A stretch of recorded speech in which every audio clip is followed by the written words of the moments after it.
ही सगळी बजबजपुरी झालेली आहे। आम्हाला तो भाजप एक काही काळ थोडासा आपला वाटत होता, जो राष्ट्र प्रथम म्हणत होता। आता ज्या पद्धतीने सगळे गुंड पुंड त्यांच्यामध्ये जात आहेत, नाशिकमध्ये आमच्या सोबत होता तेव्हा हा सलीम कुत्ताचा मित्र, पण सलीम कुत्ताचा मित्र भाजपात गेल्यानंतर त्याचं श्वान झालं।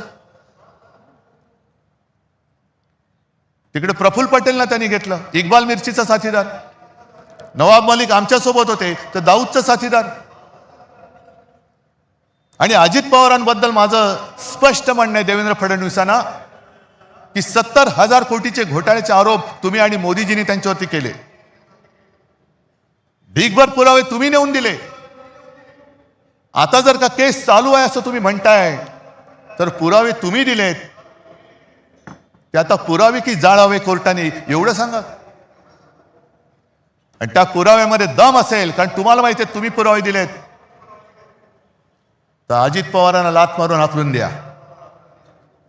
आणि नसेल तर अजित पवारांची जाहीर माफी मागा, कारण हेच तुमच्या चालचाली चाललेले आहेत। लोकांना बदनाम करायचं, आयुष्यातून उठवून टाकायचं,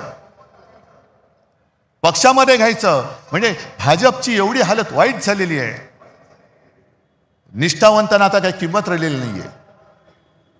निष्ठावंत सगळे उपऱ्यांच्या, म्हणजे आपण उपरे वेगळे आपल्या डोक्यावर बसवतायत हे, पण भाजपच्या निष्ठावंतांच्या डोक्यावरती वेगळे, म्हणजे भाजपच्या ते जयंतराव तुम्हीच सांगितलं होतं ना, तसं त्यांचं झालं। आता कोणाच्या खांद्यावर कोणाचे ओझे, सगळे माखलेले, घाणीने माखलेले, लडबडलेले, ही लोक घ्यायची, निष्ठावंतांनी त्यांची लंगोट धुवायचे, सगळं साफ करायचं आणि डोक्यावरती घेऊन यांना नाचत सुटायचं। एवढंच निष्ठावंतांचं काम राहिले। ही भाजप आम्हाला मंजूर नाहीये।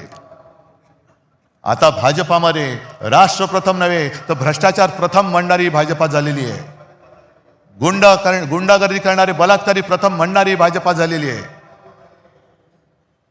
आणि आपल्यामध्ये आगी लावून प्रत्येक ठिकाणी हेच होतंय, एका मोठा समाजाला डिवचायचं आणि त्याच्या विरुद्ध इतर समाजाला चिडवायचं। म्हणजे हा डिवचलेला समाज विरुद्ध गेला तरी चालेल, पण बाकीचे चिडवलेले एकत्र येऊन हे भाजपला मतदान करतील, कसं करतील हे बघायचं। मी इथल्या मुंबई